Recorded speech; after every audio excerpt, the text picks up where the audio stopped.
தமிழாக்ஸ் நேயர்களுக்கு வணக்கம். இன்றைய சிறப்பு நேர்காணலில் நம்மோடு மூத்த பத்திரிகையாளர் திரு துரைக்கண்ணா அவர்கள் இணைந்திருக்கிறார். சார் வணக்கம் சார். வணக்கம் சார். மதுரையில விஜய் ஆதரவாளர்கள் ஒட்டின போஸ்ட் ஒரு பெரிய வைரலா மாறிச்சு. கிட்டத்தட்ட விஜய் 1 லட்சம் வாக்குகள் வித்தியாசத்துல வெற்றி பெற போறாரு அப்படிங்கிற மாதிரிலாம் செய்திகள் வந்தது. அதுல விஜய் மதுரையை டார்கெட் பண்றாரு. குறிப்பா இப்போ அதிமுக கிட்ட முன்னாடி அதிமுக வாக்கு வங்கியா இருந்த இப்போ இல்லாம இருக்க அந்த முக்குளத்தோர் வாக்கு வங்கியை டார்கெட் பண்றாரு. அதை ஒட்டிதான் மதுரை அந்த தென் மாவட்டங்களை குறிவிக்கிறாரு அப்படிங்கிற மாதிரி சில கணக்குகள் சொல்றாங்க. திமுகவும் அவங்க பொதுக்குழுவை இந்த முறை மதுரையில தான் போடுறாங்க. திரு மூர்த்தி அவர்கள் தலைமையில அதுக்குமான பணிகள் நடந்துட்டு இருக்கு. ஏற்கனவே மதுரை தென் மாவட்டம் அதிமுக நிறைய முறை வெற்றி பெற்றிருக்காங்க. சில முக்கியமான தளபதிகள்லாம் அங்கிருந்து அதிமுக உதயமாயிருக்காங்க. அப்படி இருக்க நிலையில விஜய் கிட்டத்தட்ட அதிமுகவோட டோன் கிட்டத்தட்ட எம்ஜிஆர் அங்க நின்றுதான் அந்த சரௌண்டிங்ல நின்று வெற்றி பெற்றிருக்காரு. அப்போ எம்ஜிஆருடைய இடத்துக்கு தான் நகர்றாரா, எம்ஜிஆர் பாணியில போறாரா, எம்ஜிஆர் வியூகத்தை கையில் எடுக்கிறாரா, எப்படி இத அந்த தொண்டர்களோட மனநிலை எப்படி புரிஞ்சுக்கிறது, விஜயோட கணக்கு என்ன? தமிழக வெற்றி கழக தலைவர் விஜயினுடைய நிலைப்பாடு என்ன, இந்த 2026 சட்டப்பேரவை பொது தேர்தலில் அவர் என்ன நிலைப்பாடை எடுக்க போறாரு அப்படிங்கிறது இன்னுமே வெளிப்படையாக தெரியல. அவர் அதிமுக அணியில சேரப்போகிறாரா, என்டிஏ அணியில சேரப்போகிறாரா, அல்லது தனித்து 3வது அணி காண போகிறாரா, இல்லை யாரோடும் இல்லாமல் தன்னுடைய தனி செல்வாக்கு என்ன என்பதை நிரூபிக்க போகிறாருங்கிறது வெளிப்படையாக அவர் அறிவிக்கல. அவருடைய ஆதரவாளர்கள் தான் கொள்கை எதிரியான பாஜகவோட கூட்டணி இல்லை, இந்த பக்கம் அரசியல் எதிரியான திமுகவுடையும் கூட்டணி இல்லை அப்படிங்கிறாரு. அவங்க அதிமுகவோட இருக்குமோ அப்படிங்கிற பார்வை வந்துருச்சு. அதிமுக தரப்புல விஜயனுடைய அந்த முதல் மாநாட்டுக்கு பிறகு பேச்சுவார்த்தை நடந்ததை நம்ம கேள்விப்பட்டோம். 30-40 தொகுதிகள்லாம் கூட பேசியிருக்காங்க அப்படின்னு. ஸோ அது பரவலா ஊடகங்கள்ல வெளிவந்த உடனே தான் புஷி ஆனந்த் ஒரு மறுப்பு அறிக்கை வெளியிடுகிறாரு. அண்மையில ஒருத்தர் அந்த நிர்மல்குமாரா அவர் கூட்டணி இல்லை, பாஜகவோட கூட்டணி இல்லை அப்படிங்கிற மாதிரி சொல்லியிருக்காங்க. இந்த நேரத்துல அவருடைய அந்த ஐடி விங்கு அவரை சார்ந்த வியூக வகுப்பாளர்கள் தான் இந்த மாதிரி விஷயத்தை கொண்டு போறாங்க. அவர் கன்னியாகுமரியில நிக்க போறாரு, ஏன்னா அங்க கிறிஸ்தவர்கள் அதிகமாக இருக்காங்க. வட மாவட்டங்கள் தான் புரி வைக்கிறாரு. இங்கேயே அவருக்கு நிறைய ரசிகர்கள் என்பது சென்னை செங்கற்பட்டு திருவள்ளூர் இந்த பகுதிகளில் தான் அதிகமாக இருக்கிறாங்க அப்படின்னு வந்திருந்த ஆலோசனைக்கு வந்திருந்த மாவட்ட செயலாளர்கள் பலரும் கூட நீங்க கோவை மண்டலம் உங்களுக்கு நல்லா இருக்கு தலைவா, அங்க வாங்க அப்படின்னு கூப்பிட்டாங்கன்னு ஒரு 5-6 அவங்க மாவட்ட தலைவர்கள் மாவட்ட நிர்வாகிகள் திரு விஜய்கிட்ட நேரடியாகவே நீங்க எங்க தொகுதிக்கு வந்தா நாங்க பெருவாரியான வாக்குகளை அவங்க வெற்றி பெற வைக்கும் அப்படின்னு சொல்லி, ஸோ அது 2 நீட்சியா மதுரைக்கு இப்ப கொண்டு போயிருக்காங்க. மதுரையில வெறும் வதந்திகளா இல்லாம போஸ்டரே அடிச்சு 1,10,000 வாக்குகள் வித்தியாசத்தில் அவர் வெற்றி பெறுவாருங்கிற மாதிரி கொண்டு போயிட்டாங்க. இந்த பிரசாந்த் கிஷோர் 200க்கு மேல அவருக்கு பெரிய செல்வாக்கு இருக்கிறதா நான் கருத்து கணிப்பு பண்ணினேன்னு சொல்லிட்டு விட்டார். இன்னொருத்தர் மிகப்பெரிய செல்வாக்கு, ஆட்சி அதிகாரத்திற்கு வரக்கூடிய அளவுக்கு அவருக்கு செல்வாக்கு இருக்கு, நாங்க தனிச்சே கூட ஆட்சியை பிடிப்போம்னா அவங்க நிர்வாகிகள் பேசுறாங்க. வெளியில ஊடகத்துக்கு வர்றவங்களுமே ஒரு மாற்றாக அதிமுகவுக்கு மாற்றாக திரு விஜய் அவர்களை அப்படின்னு. இப்போ நீங்க குறிப்பிட்டது மாதிரி மதுரை என்கிற பொழுது இந்த அண்ணா திராவிட முன்னேற்ற கழகத்தின் நிறுவன தலைவராக இருந்து ஒரு கிட்டத்தட்ட இந்த மாநிலத்தில் ஒரு 10 ஆண்டுகளுக்கு மேலாக ஒரு நல்லாட்சியை நடத்திய புரட்சி தலைவர் எம்ஜிஆர் பாணியில இவர் போறாரு. எனவேதான் அவருக்கு செல்வாக்கு இருந்த மதுரை மாவட்டத்தை இவரும் தேர்ந்தெடுத்திருக்கிறாருங்கிறாங்க. இந்த ஒட்டுமொத்த மதுரை மாவட்டம் இருக்குல்ல, தேனி, திண்டுக்கல், விருதுநகர், இதெல்லாம் ஒட்டுமொத்தமாக இருந்த ஒரு 17 தொகுதிகள்ல 1977ஆம் ஆண்டு அண்ணா திராவிட முன்னேற்ற கழகம் புரட்சி தலைவர் எம்ஜிஆர் உட்பட 14 பேர் வெற்றி பெற்றார்கள். அதுல அருப்புக்கோட்டை தொகுதியை தான் அவர் தேர்ந்தெடுத்தார். நீங்க 1956 வெளியான மதுரை வீரன் திரைப்படம் இருக்குல்ல, அது ஒரு பெரிய ஒரு தாக்கத்தை உருவாக்கு, தென் மாவட்டங்கள்ல பெரிய தாக்கத்தை உருவாச்சு. அந்த காலகட்டத்துல மதுரை தான் வெற்றி தோல்வியை தீர்மானிக்கும். ஆமா ஆமா, அதே மாதிரி திரைப்படங்களும் அந்த மதுரையை மீட்ட சுந்தரபாண்டியன் படம் தொடங்கி அவருடைய 136வது திரைப்படமான மதுரையை மீட்ட சுந்தரபாண்டியன், ஃபர்ஸ்ட் மதுரை வீரன், இந்த மதுரையை மீட்ட சுந்தரபாண்டியன், இந்த திரைப்படம் வரைக்குமே மதுரை மக்கள் மிகப்பெரிய அளவில் அவருக்கு ஆதரவாக இருந்தார்கள், நேசித்தார்கள் பெரிய அளவுல. நீங்க ஒரு பல திரைப்படத்தினுடைய வெற்றி தோல்வியை தீர்மானிக்கிற மையமாக மதுரை இருந்தது. அப்ப அந்த மதுரை மக்கள் தன்னை நேசிக்கிற மக்கள் வாழுகிற பகுதியில தான் பிரதிநிதியா வரணும் அப்படின்னு விரும்புறாரு. 1967, 71 2 தேர்தலையுமே இன்றைய ஆலந்தூர் தொகுதி முந்தைய பரங்கிமலை தொகுதி சட்டமன்ற உறுப்பினராக தான் இருக்கார். திராவிட முன்னேற்ற கழகத்துல இருக்கிற பொழுது இருக்கிறார். அண்ணா திராவிட முன்னேற்ற கழகம் என்று தொடங்கிய உடனே தனக்கான மிக தீவிர ஆதரவாளர்கள் உள்ள அந்த பகுதிக்கு போகணும் அப்படின்னு விரும்புறாரு. இதுல இன்னொரு கூடுதல் தகவல் அந்த அருப்புக்கோட்டை ஏன் சூஸ் பண்ணார் அப்படின்னா, ம். அருப்புக்கோட்டை தொகுதியில காளிமுத்து ம். அவரு விரும்பினார் இந்த தொகுதியில நான் போட்டியிடணும். சேடுவட்டி முத்தையா ம். அவருமே அந்த அருப்புக்கோட்டை தொகுதிய ஒரு கணிசமான அளவுக்கு முக்குளத்தோர் வாக்கு வங்கி இருக்கிறதுனால தங்களுக்கு அது சாதகமான தொகுதி அப்படிங்கிற மாதிரி. ம். இந்த ஆனா ரெண்டு பேரையுமே- எம்ஜிஆர் அந்த மைண்ட் செட்ல தான் அங்க போனாரா? ஆ? கணிசமான இல்ல, முக்குளத்தோர் சமூக வாக்கு வங்கி இருக்கு, இல்ல, இது அதிமுக நீங்க பேக்கிங் கம்யூனிட்டியா இருக்குன்னு தான் அங்க இல்ல, போனாரா? இல்ல, அதை தாண்டி நீங்க இப்ப ஜாதி மதம் சமுதாயம் இன பேதமற்ற ஒரு தலைவர் திரு எம்ஜிஆரை பொறுத்தளவுல அவருக்கு இன்னார் இணையார் இல்லை, எந்த ஜாதி. இன்னொன்னு குறிப்பிட்டோம்னா அதை விடவும் தலித் சமுதாயம் கூடுதலான 90% 97% அவருக்கு வாக்குகள். நான் சொன்ன அந்த மதுரை வீரன் படத்துக்கு பிறகு அந்த தலித் சமுதாயத்தினோட ஒட்டுமொத்த ஆதரவும் புரட்சி எம்ஜிஆருக்கு இருந்தது. எல்லா சமுதாயத்தினருமே அந்த பகுதியில வாழுகிற தலித் சமுதாயம், நாடார் சமுதாயம், முக்குளத்தோர் சாதிகளுக்கு அப்பாற்பட்ட தலைவராக தான் அவரை பார்த்தாங்க. அதனால அவர் அந்த அருப்புக்கோட்டையை சூஸ் பண்றாரு. இந்த காரணம் என்னன்னா, ரெண்டு பேருமே அந்த தொகுதியை குறி வைக்கிறாங்க. குறி வச்சுட்டு வேற யாரு போட்டாலுமே அங்க வெற்றி சந்தேகம் அப்படின்னு உடனே அப்ப தலைவர் சொல்றாரு, சரி நீங்களுக்கு வேற தொகுதி உங்களுக்கு தர, இந்த தொகுதியில நானே நிக்கிறேன் அப்படிங்கிற மாதிரி அந்த தொகுதியை சூஸ் பண்ணிடுறாரு. அருப்புக்கோட்டை 77. 80 மதுரை மத்திய தொகுதிக்கு வந்துடுறாரு. 84 அப்போ அமெரிக்காவோட சிகிச்சையில் இருக்கிற போது ஆண்டிப்பட்டி தொகுதியை சூஸ் பண்றாரு. மூன்றுமே அந்த மதுரை மாவட்டத்துக்கு உட்பட்டது. நான் குறிப்பிட்ட இந்த காரணம் தான், மதுரை மாவட்டத்திற்கு அந்த மக்களுக்கான ஒரு மிகப்பெரிய நேசிக்கக்கூடிய ஒரு தலைவராக இருந்தார் புரட்சித்தலைவர் எம்ஜிஆர் அப்படிங்கிற ஒரு காரணத்தின் அடிப்படையில் தான். சரி, அப்படியே நடிகர் விஜய்க்கு வந்துடும். நான் அதுக்கு முன்னாடி நடுவுல, நீங்க விஜய் வர்றதுக்கு முன்னாடி நடுவுல விஜயகாந்த் அவர்களையும் நான் இங்க அண்டர்ஸ்டாண்ட் சொல்லணும். ஏன்னா அவருடைய முதல் தேர்தல் பொதுக்கூட்டம் மதுரையில போடுறாரு, மதுரையில இது பண்றாரு. அது ஒரு சென்டிமெண்டாவே அந்த மதுரைய மக்கள் அவங்க கட்சி தலைவர்கள் பாக்குறாங்க. இப்ப விஜயுமே இப்ப நீங்க சொல்ற மாதிரி விஜயகாந்துக்கு அங்க ஒரு மதுரை அங்க தொடக்கம், எம்ஜிஆருக்கும் மதுரைக்குமான உறவு என்ன, எம்ஜிஆருக்கும் அருப்புக்கோட்டைக்குமான உறவு என்ன அப்படின்ற மாதிரியான இவ்வளவு நுணுக்கங்கள் இருக்கும் போது விஜய் எம்ஜிஆர் பாணியில, அதாவது எம்ஜிஆருக்கு இருக்கிற வசீகரம் தனக்கு இருக்குன்னு நினைக்கிற விஜய் அந்த இடத்த பிக் பண்றதுல ஒரு லாஜிக் இருக்குல்ல? இல்ல, அவருக்கு லாஜிக் இருக்கு, அவரது கட்சிக்குமே லாஜிக் இருக்கும். அது பொதுவெளிகள்ல மக்கள் மத்தியில அந்த லாஜிக் எந்த அளவுக்கு எடுபடும் அப்படின்னு பார்க்கலாம். விஜயகாந்துக்கு வந்தோம்னா, விஜயகாந்தனுடைய சங்கம், அந்த நடிகர் சங்கம் இருக்கு, அந்த நடிகர் அந்த அமைப்பு இருக்குல்ல, அதை ஒரு அரசியல் கட்சி மாதிரியே கொண்டு வந்தார். ஓகே. கிராம கிளை தொடங்கி பேரூர், நகரம், ஒன்றியம், மாவட்டம் அப்படின்னு சொல்லி பகுதி வட்டம்னு அப்பவே ஒரு திட்டம் இருந்தது. அரசியலுக்கு வரணும்னு இந்த திமுகவுக்கு மாற்றாக நம்ம வருவதற்கு வாய்ப்பு இருக்கு அப்படின்னு. அதை ஏன் மதுரையை தேர்ந்தெடுத்தாரு? நம்ம சொந்த ஊரே மதுரை தான். அதனால தான் பிறந்த பகுதியில இதை பண்ணணும்னு சொல்லி ஒரு மகத்தான ஒரு மாநாடு நடத்தினாரு. ஆனால் அவர் தேர்தலுக்கு எதை தேர்ந்தெடுத்தாரு? விருதாச்சலத்துல மாவட்டம். அங்க அது இன்னொரு விஷயம் என்னன்னு கேட்டீங்கன்னா, அங்க அவர் சமுதாயத்தை சார்ந்த அந்த நாயுடு ரெட்டியார் சமுதாயம் ரசிகர் மன்றங்கள் அங்க கூடுதலா அதிகமாக இருந்தது. அது நமக்கு வெற்றி வாய்ப்பை தரும் நம்பினாரு. அந்த நம்பிக்கை பலிதம் அடிச்சது. நிச்சயமா அவர் மட்டுமே தான் வெற்றி பெற முடிஞ்சது. பெரிய அளவுல ஆதரவுகள் இருக்கு என்று பேசப்பட்டாலும் இன்றைக்கு விஜய் பேசுகிறத விடவும் இன்னும் பல மடங்கு விஜயகாந்த். ஏன்னா அன்றைக்கு ஆளுமை மிக்க மரியாதைக்குரிய ஜெயலலிதா, கருணாநிதி இவர்களை எதிர்த்து அவர் அரசியலுக்கு வர்றாரு. எனவே இந்த திராவிட இயக்கங்களுக்கு மாற்றாக அவர் ஒரு சக்தியாக வருவார் என்று பேசப்பட்ட பொழுதே ஒரே ஒரு இடம் தான் அவர்களால் வெற்றி பெற முடிந்தது. அந்த அளவிற்கு ஒரு வலிமையான கட்டமைப்பு திரு விஜய் அவர்களுடைய ரசிகர் மன்றத்திற்கு இருக்கானா? இல்லை.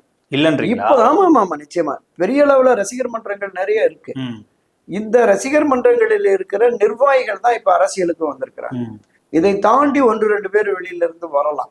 அது இனிமேல் தேர்தல் நெருங்க யாரெல்லாம் வர்றாங்க அப்படின்ட்டு. ஏன்னா பல பேர் அதிமுக இருந்து வர்றாங்க, திமுக காங்கிரஸ்ல இருந்து வர்றாங்கன்னா அவங்க தரப்புல பேசிட்டு இருக்காங்க. யாரு இங்க வரப்போறாங்க அப்படிங்கிறது நமக்கு ஒரு பெரிய கேள்விக்குறியாகவே இருக்கிறது.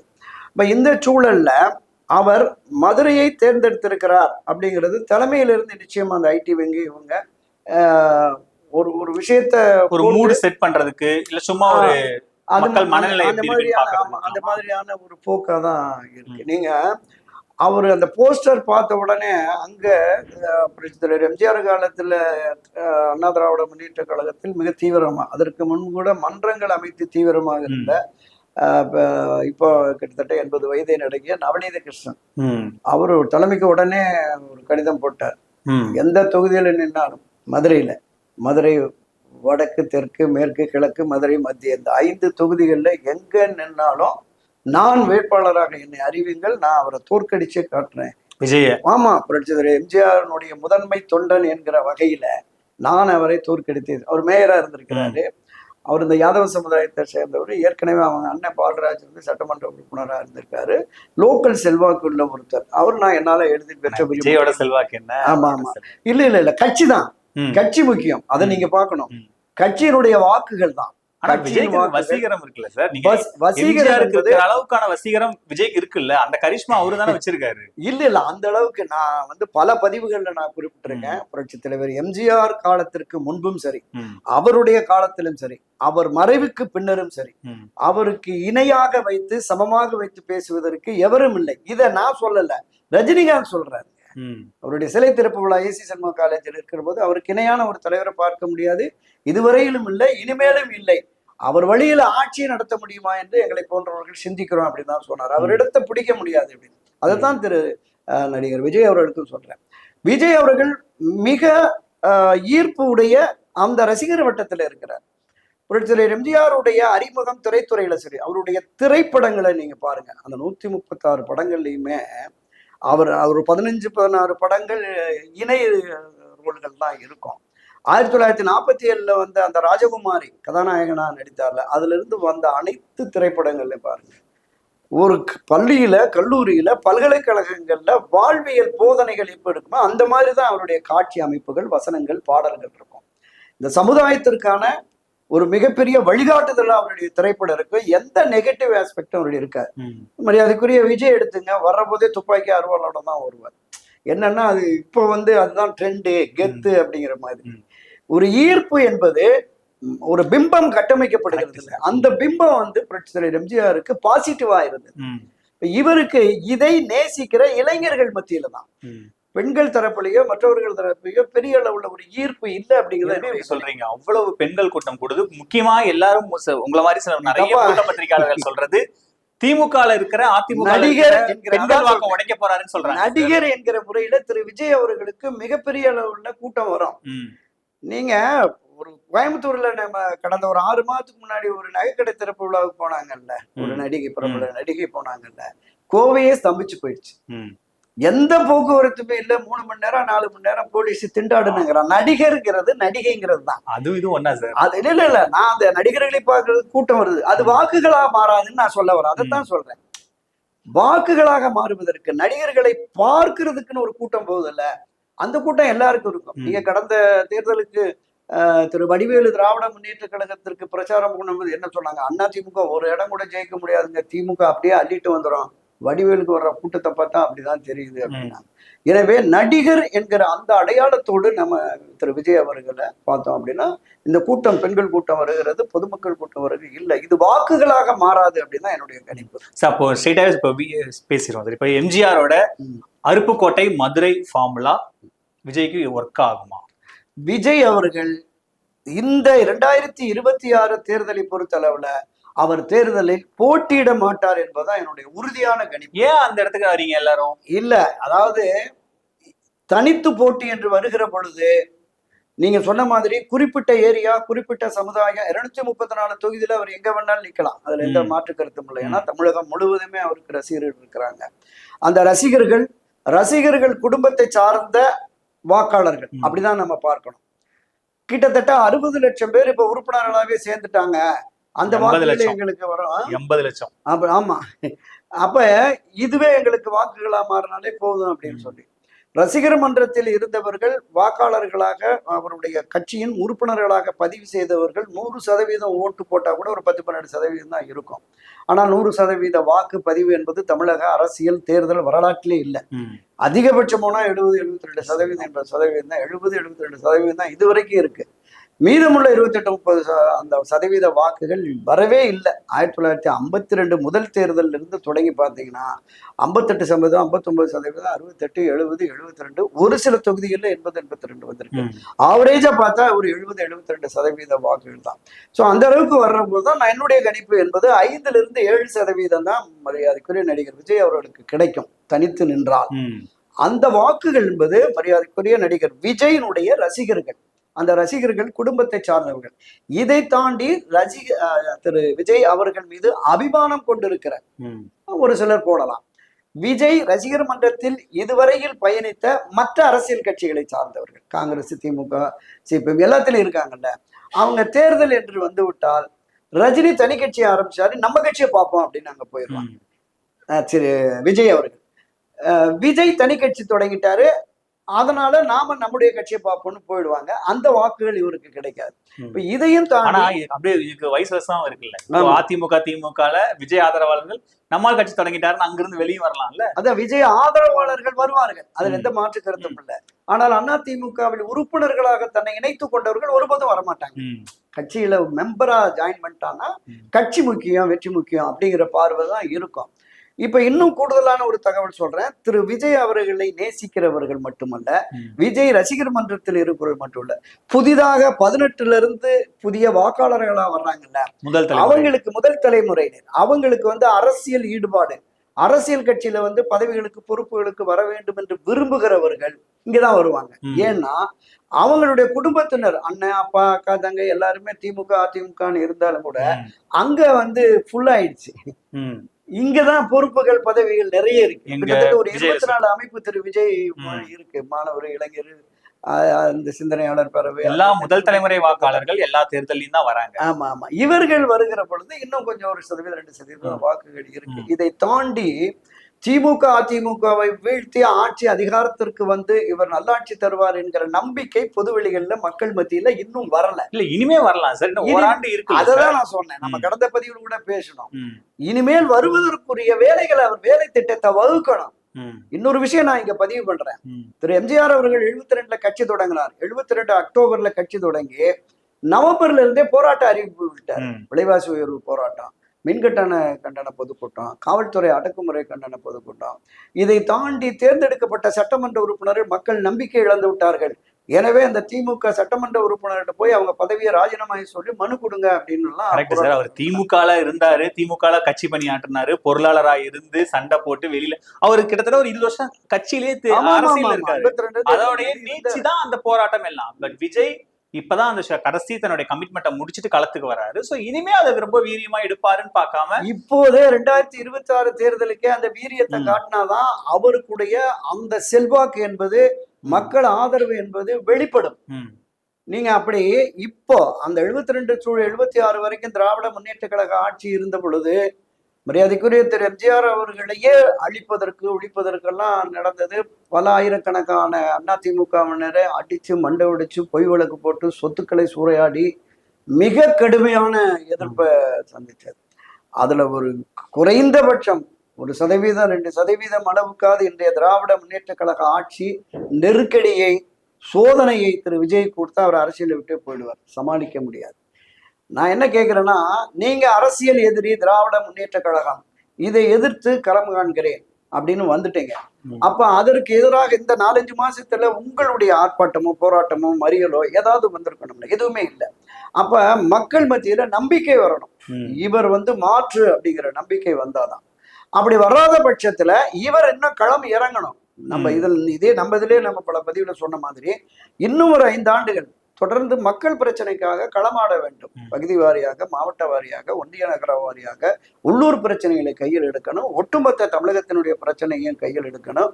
ஒவ்வொன்றுக்கும் வெறும் அறிக்கை மட்டுமே ரியாக்ஷன் இருக்கக்கூடாது. களத்துல இறங்கணும். களத்துல இறங்கி வருகிற பொழுது மக்களுடைய நம்பிக்கையை முழுமையாக பெறுவதற்கு கூடுதல் வாய்ப்பு. இதெல்லாம் விஜய் காமனா பண்றது. இப்ப எனக்கு என்னன்னா, நான் அதை ஸ்பெசிபிக்கான என்னன்னா, இந்த தென் மாவட்ட அரசியல், தென் மாவட்டத்துக்குன்னு ஒரு பெக்யூலர் அரசியல் இருக்கு. எல்லா தேர்தல்களும் அதை நம்ம பாக்குறோம்.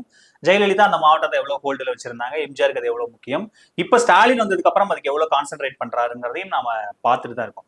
அந்த இடத்துலதான் விஜய் தன்னுடைய படங்கள் பெரும்பாலும் மதுரையில நல்லா போகுது. மதுரைக்கும் தனக்கும் ஒரு நல்ல உறவு இருக்கு. மதுரையில நிறைய கலெக்ஷன் படங்களுக்கு வருதுன்னு நினைக்கிறேன். கிட்டத்தட்ட நீங்க சொல்ற மாதிரி தான். எப்படியும் எம்ஜிஆருக்கு மதுரை வீரன், மதுரை மீட்ட சுந்தரபாண்டியன் மாதிரி இருந்தோ, விஜயும் கிட்டத்தட்ட தன்னை மதுரையோட நிறைய இடங்களை அசோசியேட் பண்ணிலாம் படம் எல்லாம் எடுக்கிறாரு, நிறைய விஷயங்களை பண்றாரு. அவர் தனக்கும் மதுரைக்கும் ஒரு உறவு இருக்குன்னு நினைக்கிறாரு. அதனால நான் தென் மாவட்டங்களை டார்கெட் பண்றேன். ஏன்னா எம்ஜிஆருடைய லெகசி இருக்கு, எம்ஜிஆருடைய சென்டிமெண்ட் இருக்கு, அருப்புக்கோட்டை மதுரை ஃபார்ம்ல இருக்கு. நான் அதை நோக்கி நகர்றேன். அதுக்கான ஒரு சின்ன ஒரு டெஸ்ட் பண்ணி பாக்குறேன் என்ன ரியாக்ஷன் நடக்குதுன்னு. நம்ம அவர் எதிர்பார்த்த மாதிரியே பெரிய அளவுக்கு ரியாக்ஷன் நடக்குது. அவரு நீ எம்ஜிஆர் கிடையாது, நீ என்ன எம்ஜிஆர் ஃபார்முலா நீ எப்படி வர முடியுமான்னு ரியாக்ஷன் நடக்கிறத அந்த பேசுபொருளை அவரு தனக்கு சாதகமா பயன்படுத்திக்க முடியாதா? நிச்சயமா. அதாவது தென் மாவட்டங்களில் மரியாதைக்குரிய நடிகர் விஜய் அவர்களுக்கு செல்வாக்கு இருக்கிறது. அது இல்லை, எந்த பகுதியிலையுமே அவருடைய திரைப்படங்கள் இன்னைக்கும் பெரிய அளவுல சக்சஸ் ஆகுது. நான் குறிப்பிடுவது திரு எம்ஜிஆர் அவர்களுக்கு இருந்த அந்த ஆதரவு நிலைப்பாடு என்பது அவருடைய அரசியலுக்கும் பயன்பட்டது. 72 வரைக்கும் அவர் திமுக இருந்து வெளியில வந்தோடனே ஒட்டுமொத்தமாக தன்னெழுச்சியான போராட்டம் திரு கருணாநிதிக்கும் திமுக ஆட்சிக்கு எதிராகவும் 1972 அக்டோபர் 10 தொடங்கி 17 அவர் அரசியல் கட்சியை அறிவிக்கிற அந்த 7 நாட்களுமே தமிழ்நாட்டில் ஒரு வாகனம் கூட எம்ஜிஆர் வாழ்க அல்லது எம்ஜிஆர் புகைப்படம் ஒட்டாம ஒரு வாகனமும் தமிழ்நாட்டில் இயங்க முடியல. தன்னெழுச்சியாக பள்ளி மாணவர்கள், கல்லூரி மாணவர்கள், பொதுமக்கள் சாலையில வந்து போராடினாங்க. மிகப்பெரிய வன்முறை, அடிதடி, ரகளை இதெல்லாமே நடந்தது. அந்த அளவுக்கு ஒரு அபரிமிதமான செல்வாக்கும் ஈர்ப்பும் திரு எம்ஜிஆர் அவர்களுக்கு கோயம்புத்தூர்ல கூட்டம்.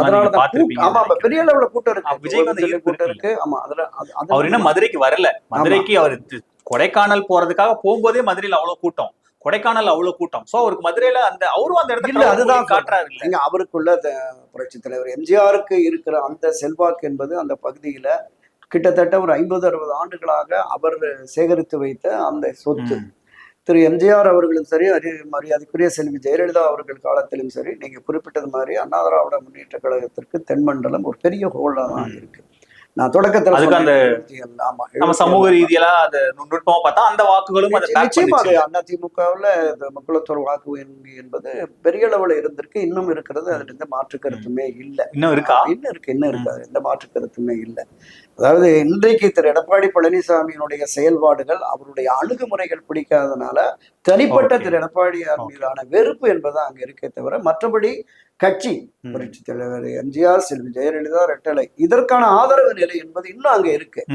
திரு விஜய் பரீட்சித்து பார்க்கலாம் அப்படின்னு களம் இறங்குறார். தனக்கான ஆதரவு அந்த வட்டத்துல எவ்வளவு இருக்கு என்னன்னு பார்க்கலாம். மதுரை அந்த மண்டலம் கிட்டத்தட்ட அந்த பகுதிகளில் தனக்கான செல்வாக்கு மிக அதிகமாக இருக்கிற பொழுது நிச்சயமா நாம அதை குறி வச்சு எடுத்துருவோம் அப்படிங்கிற மாதிரியான பார்வை இருக்கு.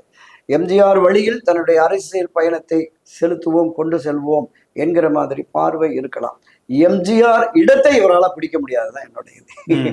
அதுதான் என்னோட கருத்து. நீங்க ஒரு எம்ஜிஆர் தீவிர விசுவாசியா, எம்ஜிஆருடைய தொண்டனா நீங்க அந்த நீங்க அப்படி சொல்றீங்க, அந்த பார்வையை சொல்றீங்க.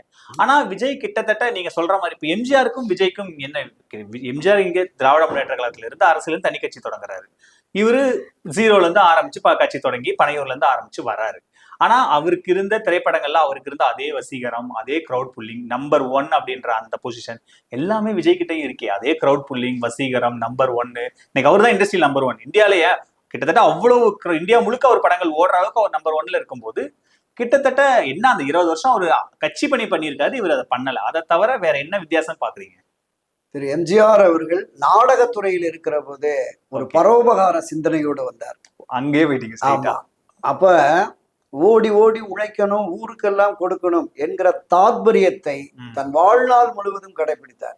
62 சீன யுத்தத்தின் போது 75,000 ரூபாய், அன்னைக்கு இன்னைக்கு பல கோடி ரூபாய், 25,000 ரூபாய் முதல் தொகையா பிறந்தவர் காமராஜர் கொடுத்து பண்டித ஜவஹர்லால் நேரு கைப்பட அவர் எழுதின கடிதம் இன்னும் வலைத்தளங்கள்ல போயிட்டு இருக்கு.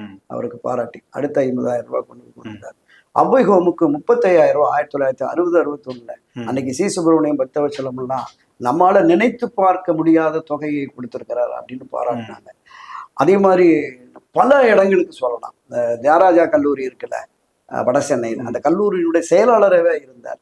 அந்த கல்லூரியினுடைய ஒரு அறைகள், வகுப்பறைகள் கட்டுவதற்கு தொகை கொடுத்திருக்கிறாரு.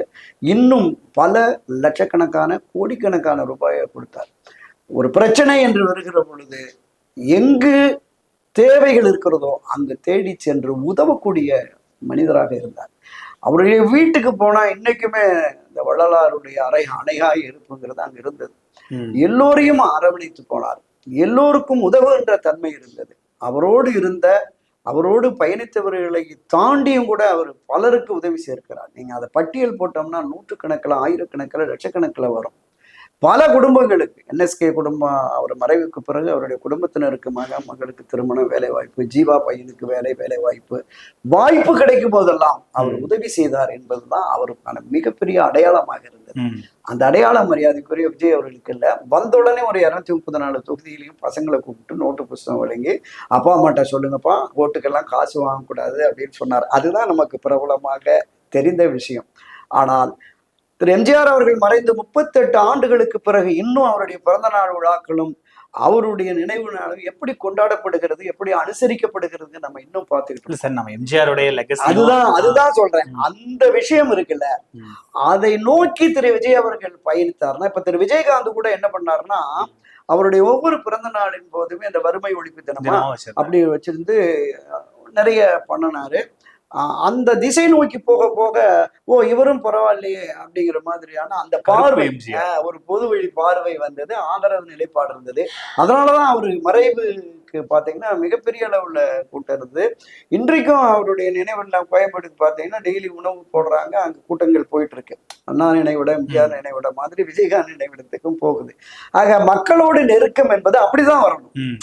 அப்படி ஒரு நெருக்கத்தை திரு விஜய் அவர்கள் இதுவரையில ஏற்படுத்தல. அதான் சொல்றேன், இன்னொரு 5 வருஷம் 10 வருஷம் வயசு இருக்கு, அவருக்கு ஒன்றும் பிரச்சனை இல்லை. இதை ஒரு பரீட்சார்த்த களமாக எடுத்துக்கொண்டு இன்னும் 5 ஆண்டுகள் மக்கள் பிரச்சனைக்காக போராடணும், தேவைப்படுபவர்களுக்கு உதவிகள் என்பதும் கூட அவரால் முடிந்த அளவுக்கு செய்யணும். அதுதான் ஒரு மிகப்பெரிய ஒரு தாக்கத்தை உருவாக்கும் பொதுமக்கள் மத்தியிலையும் வெளியில. இன்னைக்கும் ஒரு வயதான அம்மா கூட போயிட்டு ரெட்டலை இல்லைன்னா ஓட்டு போட மாட்டேன்னு சொல்லி வந்தவங்கலாம் இருக்காங்க. அந்த ஜேஎனி ஜானி பிறந்த பொழுது, அம்மா அது 2 கட்சியா ஆயிடுச்சு, இப்போ சேவல் சின்னம் இருக்கு, ரெட்டப்புறா இருக்கு, இது 2ல எதுக்காவது போடுங்க அப்படின்னா, ஐயோ ரெட்டலைல நான் ஓட்டு போட மாட்டேன் அப்படின்ட்டு வெளியில வந்ததுன்னா, அந்த அளவுக்கு ஒரு ஈர்ப்பு மரியாதைக்குரிய எம்ஜிஆர் அவர்கள் மீது இருந்தது. அந்த ஈர்ப்பை பெறுவதற்கு இன்னும் விஜய்க்கு காலங்கள் இருக்கிறது. அவர் இறங்கணும். இன்னைக்கு திராவிட முன்னேற்ற கழகத்தை அரசியல் களத்திலிருந்து அப்புறப்படுத்துவேன் அப்படின்னு தான் அவர் கட்சியை தொடங்கினார் புரட்சியாளர் எம்ஜிஆர் அவர்கள். அதே தீவிரத்தன்மையோடு தான் செல்வி ஜெயலலிதாவும் இருந்தாங்க. அதுதான் சொல்றேன், இந்த 52 ஆண்டுகளாக இந்த 2 பெரிய கட்சிகள் திராவிட முன்னேற்ற கழகத்துக்கு எதிராக இருக்கு. அதே ஆயுதத்தோடு தான் திரு விஜய் அவர்கள் வருகிறாங்க. ஏற்கனவே மிகப்பெரிய கட்சிகள் அவருக்கு எதிரான நிலைப்பாட்டில் இருக்கு. இப்ப இருக்கிற எல்லா பாரதிய ஜனதா கட்சி உட்பட எல்லோருமே திமுக எதிர்ப்பு தான். இந்த திமுக எதிர்ப்பை தீவிரப்படுத்துகிறார் விஜய் அப்படிங்கிற மாதிரி இதுவரைக்கும் காட்டல. எவ்வளவோ பிரச்சனைகள் வந்திருக்கு, அதை அரசியல் எதிரின்னு டிக்ளேரே பண்ணிட்டாரு. அதான் டிக்ளேர் பண்ணி போராட்ட களத்துக்கு வரணுங்கிற, தீவிரப்படுத்தணுங்கிற, அதுதானே உங்களுக்கு மக்கள் மத்தியில. அப்போ கரெக்ட். அப்போ நீங்க வரவே முடியாது, உங்களால ஏத்துக்கவே முடியலனாலும் நான் இந்த கேள்வி வைக்கிறேன், விஜய்க்கும் எம்ஜிஆருக்கும் என்ன ஒற்றுமை இருக்குன்னு நினைக்கிறேன் நடிகரை தாண்டி? ஆமா, அது ஒன்றுதான் ஒற்றுமை. அவரும் பிரபல நடிகராக, இவர் நடிகராக இருந்தாரு. அதை எடுத்து ஓரமா வச்சிருக்காங்க. இல்ல இல்லாம கேட்கிறாரு. இப்ப இவரும் ஒரு அரசியல் கட்சி ஆரம்பிச்சு தலைவரா இருக்காரு, எம்ஜிஆரும் அரசியல் கட்சி ஆரம்பிச்சு தலைவர், முதலமைச்சரா இருந்து ஒரு பெரிய தலைவரா இருக்காரு. இதை தாண்டி 2 பேத்துக்கும் என்ன ஒற்றுமைன்னு பாக்குறீங்க? தொடக்கத்திலேயே நான் சொன்னேன்ல, புரட்சி தலைவர் எம்ஜிஆர் காலத்திற்கு முன்பும் சரி, அவர் காலத்திலும் சரி, அவர் காலத்திற்கு பின்னரும் சரி, அவரோடு ஒப்பிடுவதற்கு மரியாதைக்குரிய திரு விஜய் அவர்கள் மட்டுமல்ல எவரும் இல்லை என்பதை என்னுடைய உறுதியான கருத்து. அதுல நான் ரொம்ப தெளிவா இருக்கிறேன். ஒன்னொன்னு சொல்லிடுறேன், நடிகர் சிவாஜி கணேசன் எவ்வளவு பெரிய நடிகர், எந்த அளவிற்கு அவருக்கு மக்கள் செல்வாக்கு இருந்தது, பெண்கள் செல்வாக்கு எவ்வளவு இருந்தது, அவரால் அரசியல்ல சோபிக்க முடியல. பார்த்தோம்ல, டி ராஜேந்தர், பாக்யராஜ் வந்தாங்கல்ல, சரத்குமார், இன்னும் வாங்க அப்படியே விஜயகாந்த், கமல்ஹாசன், பாக்யராஜ் வந்தாங்கல்ல, முடியல. இவர்களை எல்லாம் தாண்டி ஒரு மிகப்பெரிய ஈர்ப்பின் அடையாளமாக திரு விஜய் அவர்களை என்னால பார்க்க முடியல. நான் என்ன சொல்றேன்னா, இப்ப நீங்க ஒரு பட்டியல் சொன்னீங்கல்ல, இந்த பட்டியல்ல யாருக்குமே சிவாஜி இன்க்ளூட் ஒரு யங் கிரௌடு, ஒரு சாமிங் கிரௌடு யாருக்குமே இல்லை. நீங்க எம்ஜிஆர் எடுத்துக்கிட்டாலும் கமலோட நீங்க கம்பேர் பண்ணிக்கலாம். 2 பேரும் நல்ல நடிகர்கள், பெரிய நடிகர்கள், ஒரு பெரிய ஒரு பெர்ஃபார்மன்ஸை கொடுப்பாங்க. ஆனா கிரவுட் புல்லர்ஸ் கிடையாது, கிரவுட் புல்லிங் கிடையாது. அவங்க படத்தை ரசிப்பாங்க, கொண்டாடுவாங்க, திரையுலகம் கொண்டாடும், நடிகர் திலகம் கொண்டாடுவாங்க. மக்களோட எமோஷனலா கனெக்ட் ஆகிற ஒரு தலைமுறையோட ஒரு தலைவன் கனெக்ட் ஆகணும்ல, அதை அவங்க மிஸ் பண்றாங்க. அங்க எம்ஜிஆர் சக்சஸ் ஆகுறாரு, நேரடியா ஒரு இஷ்யூவை பேசுறாரு, ஒரு தலைமுறையோட கனெக்ட் ஆகுறாரு. எம்ஜிஆர் மாதிரி ட்ரெஸ் பண்ணிக்கிறாங்க, எம்ஜிஆர் மாதிரி பேண்ட் போட்டுக்கிறாங்க, எம்ஜிஆர் மாதிரி ஹேர் ஸ்டைல் வச்சுக்கிறாங்க. அது இருந்தது. நீங்க அப்படியே கட் பண்ணீங்கன்னா இப்ப விஜய்க்கு வாங்க. விஜய் மாதிரியே இன்னைக்கு விஜய் ஒரு தலைமுறையோட கனெக்ட் ஆயிருக்காரு. விஜய் மாதிரி டிஷர்ட் போடுறாங்க, விஜய் மாதிரி பேண்ட் போடுறாங்க, விஜய் மாதிரி முடி வச்சுக்கிறாங்க, விஜய் மாதிரி பச்சை குத்துறாங்க, அவருடைய காஸ்டியூம் ட்ரெண்ட் ஆகுது. சோ கிட்டத்தட்ட எம்ஜிஆருக்கும் விஜய்க்கும் சிமிலரான நிறைய ஒற்றுமைகள் நான் சொன்னேனே, இன்றைய தலைமுறை நடிகர்கள் மத்தியில் திரு விஜய் தான் நம்பர் 1. அதுல மாற்றுக்கிறது அதுதான் நம்பர் 1. அவர் தான். அவரை நேசிக்கிற இளைஞர் பட்டாளம் நிறைய இருக்கு, அதுலயும் எந்த மாற்று கருத்தும் இல்லை. அந்த இளைஞர் பட்டாளத்தினுடைய வாக்கு விஜயை ஆட்சி அதிகாரத்திற்கு கொண்டு வர போதாதுங்கிறதா என்னுடைய பதிவு. ஓகே, இதுல நீங்க மரியாதைக்குரிய கமல், ரஜினி, மரியாதைக்குரிய நடிகர்கள் சிவாஜி கணேசன், பாக்யராஜ் எல்லோருமே அவர்கள் திரைப்படத்துறையில் கோலோச்சிய காலத்துல அந்த காலத்து இளைஞர்கள் அவர்கள் மேல ஒரு ஈர்ப்பு இருந்தது. கமல் பிறகு ரஜினி, இன்னைக்கும் ரஜினி பின்னாடி ஒரு பெரிய ஈர்ப்பு இருக்கிறது என்பது. ஆனால் அரசியலுக்கு ஏன் வர பயந்தார்? அரசியல் களம் என்பது கொள்கை நிலைப்பாடு உருவாச்சு. இல்ல அதுதான் நான் சொல்ல வர்றேன். அரசியல் என்பது இன்றைய காலச்சூழல்ல வெற்றி தோல்வியை பணம் தான் தீர்மானிக்குதுங்கிற மாதிரி ஆயிடுச்சு. அரசியல் என்பது வர்த்தக சூதாட்ட களமா மாறிடுச்சு. வெளிப்படையா துரைமுருகன் சொல்றாருங்க, சிபிஐ சிபிஎம்க்கு 15, 20, 10 கோடி 15, 25 கோடி ரூபாய் பணம் கொடுத்தேன் தேர்தல் செலவுக்கு அப்படின்னு. அப்ப பணம் தான் அப்படிங்கிற பிரதானம் என்று வந்து விட்ட பொழுது திரு விஜய் அவர்களால பணம் கொடுக்காம, மாணவர்கள்ட்ட சொன்னால வாக்குக்கு பணம் வாங்கவே கூடாதுன்னு அப்பா அம்மாட்ட சொல்லுங்கன்னு, அந்த நிலைப்பாட்டில் உறுதியாக இருந்தா திரு விஜய் வேட்பாளரை எதிர்த்து களமாடுகிற திராவிட முன்னேற்ற கழகம், அண்ணா திராவிட முன்னேற்ற கழகம் அல்லது அவர்களை சார்ந்த அரசியல் கட்சிகள், கூட்டணி கட்சிகள் எல்லாம் பணம் கொடுக்காம அவங்க எலெக்ஷனை ஃபேஸ் பண்ண மாட்டாங்க. ஏன்னா நம்ம தொடக்கத்தில் அதெல்லாம் பதிவு பண்ணி விடுறோம். நீங்க அதிமுக வேட்பாளர் வந்து 500 ரூபாய் கொடுத்தாருன்னா திமுக வேட்பாளர் 1000 ரூபாய் கொடுப்பார். இவர் 1000 ரூபாய் கொடுத்தாருன்னா அவர் 2000 ரூபாய் கொடுப்பாரு. இப்ப அப்ப அப்படிதான் ஆகி போச்சு. திரு விஜய் அவர்கள் என்ன கொடுப்பாரு? நம்பிக்கையை கொடுப்பார், நல்ல ஆட்சி, ஒரு மாற்றத்தை கொண்டு வரணும் அப்படின்னு. அப்படி வருகிற பொழுது அங்கு வெற்றி வாய்ப்பு சாத்தியம் இல்லைங்கிற என்னை பொறுத்த அளவுல நான் 1967 தேர்தலில் ஒரு 13 வயது 8ஆம் வகுப்பு மாணவனாக நான் திராவிட முன்னேற்ற கழகத்திற்காக பிரச்சாரம் பண்ணேன். எங்க அப்பா அங்க கிளை செயலாளர் திமுகவுல. உதயசீலனுக்கு வாக்களிங்கன்னு நான் போனேன். 71 தேனி சட்டமன்ற தொகுதியில திரு பழனிவேல்ராஜ், இன்னைக்கு பழனிவேல் தியாகராஜனுடைய அப்பா பழனிவேல்ராஜனுக்காக தேர்தல் பணியாற்றுவேன், பூத் ஸ்லிப் எழுதினேன். எனவே இந்த தேர்தல்கள் 67 இருந்து இந்த 2024 வரைக்குமே இந்த தேர்தல்களை நான் ஒட்டுமொத்தமாக பார்த்து வருகிறேன். ஒரு பத்திரிகையாளனாகவும் ஒரு அரசியல் பார்வையாளனாகவும் பார்த்து வருகிறேன். அந்த அளவுல இன்றைக்கு இருக்கிற சூழல் என்பது திராவிட முன்னேற்ற கழகம், அண்ணா திராவிட முன்னேற்ற கழகம், இந்த 2 பெரும் அரசியல் கட்சிகளை தாண்டி யாரும் ஆட்சி அதிகாரத்திற்கு வர முடியாது. இந்த 2 பெரும் அரசியல் கட்சிகளோடு எந்த தேசிய கட்சி ஆனாலும் அல்லது எந்த மாநில கட்சிகளானாலும் கூட்டணி சேர்ந்து போட்டியிட்டால் மட்டுமே ஒரு 4-5 எம்பியோ 10-20 எம்எல்ஏவோ கிடைக்கலாம். அதுதான் யதார்த்தம். இததான் நம்ம கடந்த பல இதுல பார்த்தோம். தனித்து நின்ற போது விஜயகாந்த் ஒரே இடம், கூட்டணி என்று வருகிற பொழுது பிரதான எதிர்கட்சின்னு வந்துட்டார். இதுதான் அரசியல். தனித்து நின்ற போது பாமக ஒரே ஒரு இடம், பண்டிட் ராமச்சந்திரன் ஞான சின்னத்துல போட்டிட்டு வருகிறாரு, ஒரே இடம். ஆனால் கூட்டணி என்று வருகிற பொழுது 22 எம்எல்ஏக்கள் பாமக இருந்தாங்க. இப்ப இந்த கள யதார்த்தத்தை வச்சு நம்ம அப்படியே பார்ப்போம். ஒரு மாற்றத்தை விரும்புகிறார். இப்போ திமுகவை எதிர்க்கிறாரு, இந்த கூட்டணிக்கு போக முடியாது. கொள்கை எதிரியா இருக்க பாஜக அதிமுகவோட இருக்காங்க. சோ இந்த கூட்டணி சீல் தான் எனக்கு தெரியல. ஆனா அவர் கொள்கை எதிரி பாஜகவை டிக்ளேர் பண்ணிட்டாரு, கூட்டணி இல்லன்னு சீட்டா நிர்மல்குமார் சொல்லிட்டாரு. அப்போ விஜய்க்கு தனியா நிக்கிறத தவிர வேற ஆப்ஷன் இல்லை. இல்லைன்னா பாமக சேரணும், தேமுதிக சேரலாம். நானுமே அவருடைய கணிப்பு அப்படிதான் இருக்கும்னு நினைக்கிறேன். ஆனா அரசியலில் எப்போது வேண்டுமானாலும் எது வேண்டுமானாலும் நடக்கலாம். அரசியல்ல நிரந்தர நண்பனும் இல்லை பகைவனும் இல்லைன்னு பாக்குறோம். அரசியல் எதிரி திராவிட முன்னேற்ற கழகம் என்று டிக்ளேர் பண்ணிட்டதுனால இந்த ஆட்சி அதிகாரம் என்பது மக்களுக்கு விரோதமாக இருக்கிறது. எனவே திமுகவை பொது எதிரியாக கருதி நாம் களத்தில் கூட்டணி அமைத்து போட்டியிடுவோம்னு அண்ணா திமுகவுக்கு வந்தா வேண்டாம் நான் சொல்லுவேன். பாஜகவும் வந்துடும். நீங்க முதல்ல அரசியல் எதிரியை வீழ்த்துவோம், அப்புறம் கொள்கை எதிரி அப்புறம் பாத்துக்குவோம். 2019 எலெக்ஷன் அதுக்கப்புறம் பாஜக தேர்தல் முடிவுகளுக்கு அப்புறம் பாத்துக்குவோம் அப்படிங்கிற மாதிரியான அந்த மனப்போக்கு இருக்கும். ஆனால் தன்னுடைய சக்தி என்ன, தனக்கான மக்கள் ஆதரவு என்ன என்பதை தெரிந்து கொள்வதற்காகவாது இது களமாடுவாரு. அதில் தான் நான் சொன்னேன், ரொம்ப ரிஸ்க் வேண்டாம் அப்படின்னு சொல்லிட்டு நான் இந்த முறை போட்டியிடல. 234 தொகுதியிலும் தாவேக்காவை போட்டியிட வைத்து இந்த 234 தொகுதியிலும் நான் சுற்றுப்பயணம் செய்வேன் என்கிற முடிவை எடுத்தாலும் எடுக்கலாம். அது ஒரு புத்திசாலித்தனமான முடிவா இருக்கிறது என்னோட பார்வை. நன்றி சார், இவ்வளவு நேரம் நேரத்தை எங்களோட செலவழிச்சதுக்கு நன்றி.